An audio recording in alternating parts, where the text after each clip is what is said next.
पाकिस्तान के अंदर हमारी memory is the memory of a gold fish. 12 second के बाद हमें याद ही नहीं रहता कि हमने शुरुआत कहां से लिया। तो आइए मैं जरा आपको कैचअप कराती हूँ।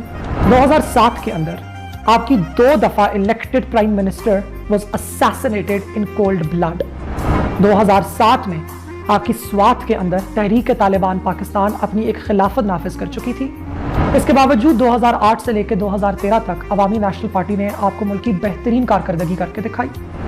टेररिज्म था, लोग आए बाएं शाएं गाजरों और मूलियों की तरह कट रहे थे। जुम्मे की नमाज अदा करने से पहले लोग अपने घरों में अपने बच्चों को और अपनी बेगमात को खुदाफिज कह के जाया करते थे कि खुदा जाने वो जिंदा वापस लौटेंगे कि भी नहीं। इस असना में अवामी नेशनल पार्टी का कामयाब हुकूमत करना किसी मोज़े से कम नहीं है, लेकिन मोज़े और करामात आजकल के इंसानों की बस की बात नहीं। This is all about power, determination, wit and intelligence, और अवामी नेशनल पार्टी ये डिलीवर करके दिखा चुकी है। इफ दैट वाज़न्ट इनफ, 2010 में पाकिस्तान ने क्लाइमेट चेंज की वजह से बदतरीन सैलाब देखे। स्वात के इलाके की तकरीबन 80 से 90% ब्रिजेस खत्म हो गई, नेस्तो नाबूद हो गई। उन तमाम को भी रिकंस्ट्रक्ट करना अवामी नेशनल पार्टी का ही काम था।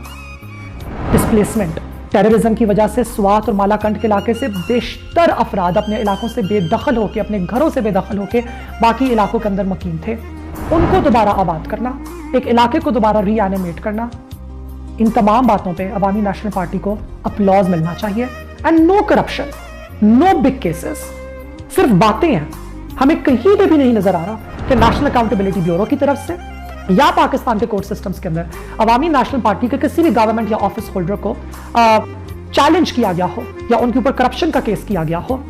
सो इतने बुरे हालात में जहां पे तालिबान आपके सर के ऊपर बैठे हों, आपके अफराद अपने घरों से बेदखल हो चुके हों, आपकी ब्रिजेस बह गई हों, आपके सूबे के अंदर सैलाब आ गया हो, इसके बावजूद डिलीवर करना, this shows that the party is capable and it is capable of delivering. एक और बात जो अक्सर अवामी नेशनल पार्टी के बारे में की जाती है कि उन्होंने तो तालिबान के साथ डील कर ली, क्योंकि अवामी नेशनल पार्टी एक डेमोक्रेटिक जमात है और वो पहले पीस देन वॉर पे बिलीव करती है।